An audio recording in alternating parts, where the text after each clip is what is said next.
Hello everyone, ఈ వరలక్ష్మి పూజకి అమ్మవారిని కూర్చోపెట్టుకునే ప్రతి ఒక్కరికి ఈ వీడియో ఖచ్చితంగా ఉపయోగపడుతుంది. ముందుగా ఇటువంటి కార్డ్బోర్డ్ ముక్క ఒకటి తీసుకొని ఇలా ఒక పేపర్ ని లీఫ్ షేప్ లో కట్ చేసుకొని ఈ కార్డ్బోర్డ్ ముక్క పైన ఈ లీఫ్ షేప్ వచ్చే విధంగా డ్రా చేసుకోవాలి. ఇలా డ్రా చేసుకున్న తర్వాత కార్డ్బోర్డ్ ని కట్ చేసుకోవాలి. సేమ్ ఇదే విధంగా ఇంకొన్ని లీఫ్ షేప్స్ అయితే కట్ చేసుకున్నాను. టోటల్ 10 చేసుకున్నాను అనమాట. ఇలా రౌండ్ గా కూడా 2 చేసుకున్నాను. ఇప్పుడు ఒక న్యూస్ పేపర్ తీసుకొని నేను వీడియోలో చూపిస్తున్న విధంగా కట్ చేసుకోవాలి. ఇవి కూడా ఒక 10 చేసుకున్నాను. ఇప్పుడు ఇలా ఒక చిన్న ముక్క తీసుకొని నేను వీడియోలో చూపిస్తున్నట్టు దీన్ని రోల్ చేసేసుకోవాలి. కంప్లీట్ గా రోల్ చేసుకున్న తర్వాత చివరన గమ్ అప్లై చేసి అంటించేసుకోవాలి. ఇలానే మిగతా అన్నిటిని కూడా చేసేసి పెట్టుకున్నాను. ఇప్పుడు 2 ఫుల్ ఉండే న్యూస్ పేపర్లు తీసుకొని ఈ విధంగా ఒకదానిపైన ఒకటి పెట్టేసుకొని వీటిని కూడా ఇలా రౌండ్ చేసుకుంటూ వెళ్ళాలి. లాస్ట్ లో గమ్ అప్లై చేసుకొని అంటించేసుకుంటే సరిపోతుంది. ఇలానే 2 చేసుకున్నాను. ఇప్పుడు ఒక గ్రీన్ కలర్ బ్లౌజ్ పీస్ తీసుకొని దీన్ని ఇలా ఎక్కువ లేయర్స్ వచ్చే విధంగా పెట్టేసుకొని ఈ కార్డ్బోర్డ్ లీఫ్ షేప్ పెట్టుకొని సేమ్ వచ్చే విధంగా కట్ చేసుకోవాలి. టోటల్ 20 కావాలన్నమాట. ఇప్పుడు ఈ కార్డ్బోర్డ్ కి ఈ విధంగా గమ్ అప్లై చేసి ఒక సైడ్ ఒకటి అంటించుకున్న తర్వాత మళ్ళీ సేమ్ నెక్స్ట్ సైడ్ కూడా అలానే అంటించుకోవాలి. ఇప్పుడు ఈ పేపర్ స్టిక్స్ కి గ్రీన్ కలర్ పెయింట్ అయితే వేసుకున్నాను. మిగతా అన్నిటికీ కూడా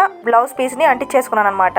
ఇలా మొత్తం అంటించేసుకున్న తర్వాత ఈ రౌండ్ కార్డ్బోర్డ్ ఒకటి తీసుకొని అలాగే న్యూస్ పేపర్ రోల్ తీసుకున్నాం కదా, దానికి ఈ విధంగా గమ్ అప్లై చేసుకొని కరెక్ట్ మిడిల్ లో అంటించేసుకోవాలి. ఇంకొక దాన్ని కూడా ఇలానే చేసుకున్నాను. ఇప్పుడు ఈ లీఫ్ షేప్ కార్డ్బోర్డ్స్ ఉన్నాయి కదా, వాటిని తీసుకొని ఇలా గమ్ అప్లై చేసుకొని చేసి పెట్టుకున్న పేపర్ స్టిక్స్ ని ఇలా మిడిల్ లో అంటించేసుకోవాలి. వీడియోలో చూపిస్తున్నట్టు మిగతావన్నీ కూడా ఇలానే చేసుకున్నాను. ఇప్పుడు వీటిలోంచి ఇలా ఒకటి తీసుకొని కొంచెం ఈ పేపర్ స్టిక్ ని ఇలా బెండ్ చేసుకున్న తర్వాత ఈ హోల్ లోంచి లోపలికి వేసేయడమే. ఇలా ఒక్కొక్క దాంట్లో 5 అయితే వేసుకున్నాను. ఇలా అంటించకుండా అందులో వేసుకుంటే పూజ అయిపోయిన తర్వాత తీసి పెట్టుకొని ఎన్ని పూజలకైనా యూజ్ చేసుకోవచ్చు. ఫైనల్ గా రెండింటిని ఇలా ప్రిపేర్ చేసుకున్నాను. ఎక్కువ ఖర్చు కూడా ఏమీ అవ్వదు. మీరు కావాలంటే ఈ బ్లౌజ్ పీస్ ప్లేస్ లో పేపర్ చార్ట్ అయినా యూజ్ చేసుకోవచ్చు. ఐడియా ఎలా ఉందో కామెంట్ చేసి ప్లీజ్ నచ్చితే ఒక లైక్ చేసి ప్లీజ్ ఛానల్ సబ్స్క్రైబ్ చేసుకోండి. ఇంకా ఐడియాలు ఉన్నాయి.